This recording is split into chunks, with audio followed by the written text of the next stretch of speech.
out theory a UFO in New Mexico in 1957. For astronomers, the biggest problem with alien visitation is not the occasional claim of mysterious light in the sky, but the fact that we're not constantly overwhelmed with them. Credit Bettman, via Getty Image she, Mr. Spaceman.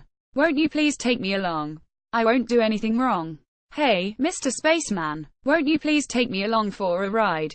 So sang the birds in 1966, after strange radio bursts from distant galaxies called quasars had excited people about the possibility of extraterrestrial intelligence. I recalled those words recently when reading the account of a pair of Navy pilots who were outmaneuvered and outrun by a UFO off the coast of San Diego back in 2004.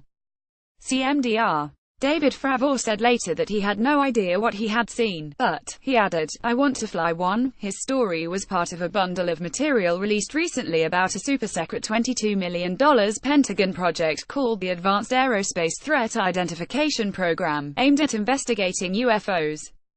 The project was officially killed in 2012, but now it's being resurrected as a non-profit organization. Disgruntled that the government wasn't taking the possibility of alien visitors seriously, a group of former defense officials, aerospace engineers and other space fans have set up their own group, to the Stars Academy of Arts Science. One of its founders is Tom DeLonge, a former punk musician, record producer and entrepreneur, who is also the head of the group's entertainment division. For a minimum of $200, you can join and help finance their research into how UFOs do whatever it is they, as well as telepathy and a point-to-point transportation craft that will erase the current travel limits of distance and time, by using a drive that alters the space-time metric, that is, a warp drive going faster than the speed of light, Einstein's old cosmic speed limit. We believe there are transformative discoveries within our reach that will revolutionize the human experience, but they can only be accomplished through the unrestricted support of breakthrough research, discovery and innovation, says the group's website. A UFO spotted by Navy pilots near San Diego in 2004. Credit Department of Defense. I'm not holding my breath waiting for progress on telepathy or warp drive, but I agree with at least one thing that one official with the group said. That was Steve Justice, a former engineer at Lockheed Martin's famous Skunk Works, where advanced aircraft like the State Route 71 high-altitude superfast spy plane were designed. How dare we think that the physics we have today is all that there is, he said in an interview published recently in U.f.o.s. I could hardly agree more, having spent my professional life in the company of physicists and astronomers trying to poke out of the cocoon of present knowledge into the unknown, to overturn Einstein and what passes for contemporary science. Lately, they haven't gotten anywhere. The last time physicists had to deal with faster-than-light travel was 6 years ago, when a group of Italy-based physicists announced that they had seen the subatomic particles known as neutrinos going faster than light. It turned out they had wired up their equipment wrong. So far Einstein is still the champ. But surely there is so much more to learn. A lot of surprises lie ahead, but many of the most popular ideas on how to transcend Einstein and his peers are on the verge of being ruled out. Transforming science is harder than it looks. While there is a lot we don't know, there is also a lot we do know. We know how to turn on our computers and let gadgets in our pocket navigate the world. We know that when physical objects zig and zag through a medium like air, as UFOs are said to do, they produce turbulence and shock waves. NASA engineers predicted to the minute when the Cassini spacecraft would dwindle to a wisp of smoke in Saturn's atmosphere last fall. In moments like this, I take comfort in what the great Russian physicist and cosmologist Yakov Zeldovich, one of the fathers of the Soviet hydrogen bomb, once told me. What science has already taken, it will not give back, he said. Scientists are not the killjoys in all this. In the astronomical world, the border between science fact and science fiction can be very permeable, perhaps because many scientists grew up reading science fiction. And astronomers forever have their noses pressed up against the window of the unknown. They want to believe more than anybody, and I count myself among them.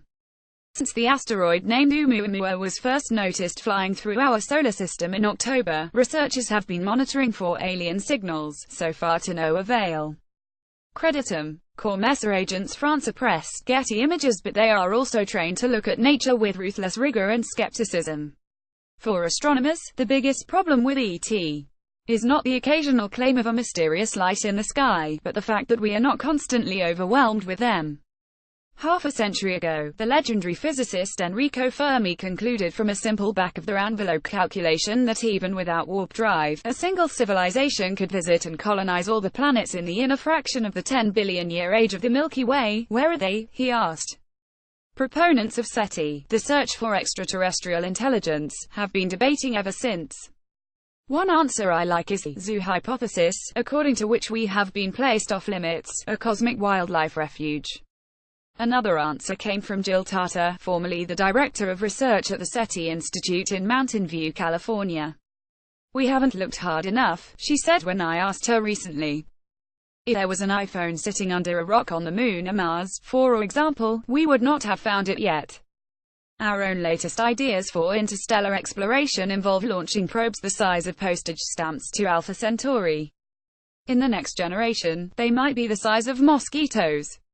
By contrast, the dreams of some UFO enthusiasts are stuck in 1950s technology. Still, we keep trying.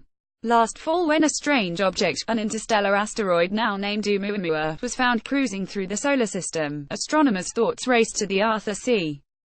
Clarke novel, Rendezvous with Rama, in which the object was an alien spaceship. Two groups have been monitoring Oumuamua for alien radio signals, so far to no avail. Meanwhile, some astronomers have speculated that the erratic dimming of a star known as Boyajian's star, or Tabby's star, after the astronomer Tabitha Boyajian, could be caused by some gigantic construction project orbiting the star. So far that has not worked out, but none of the other explanations, dust or a fleet of comets, have, either. A pair of Harvard astronomers suggested last spring that mysterious sporadic flashes of energy known as fast radio bursts coming from far, far away are alien transmitters powering interstellar spacecraft carrying light sails. "Science isn't a matter of belief, it's a matter of evidence," the astronomer Avi Loeb said in a news release from Harvard. "Deciding what's likely ahead of time limits the possibilities. It's worth putting ideas out there and letting the data be the judge." UFO investigations are nothing new. Most famous was the Air Force's Project Blue Book, which ran from 1952 to 1970 and examined more than 12,000 sightings. Most UFO sightings turn out to be swamp gas and other atmospheric anomalies. Venus, weird reflections are just plain hoaxes. There is a stubborn residue, a few percent that resist easy explication, including now Commander Fravor's story. That's a far cry from proving they are alien or interstellar. I don't know what to think about these stories, often told by sober, respected and professional observers, police officers, pilots, military officials, in indelible detail. I always wish I could have been there to see it for myself. Then I wonder how much good it would do to see it anyway. Recently, I ran into my friend Mark Mitten, a professional magician, in a restaurant. He came over to the table and started doing tricks. At one point, he fanned the card deck, asked my daughter to pick one, and then asked her to shuffle the deck, which she did expertly. Mr. Mitten grabbed the deck and sprayed the cards in the air. There was my daughter's card stuck to a mirror about 5 feet away. How did it get there? Not by any new physics. Seeing didn't really help. As modern psychology and neuroscience have established, the senses are an unreliable portal to reality, whatever that is.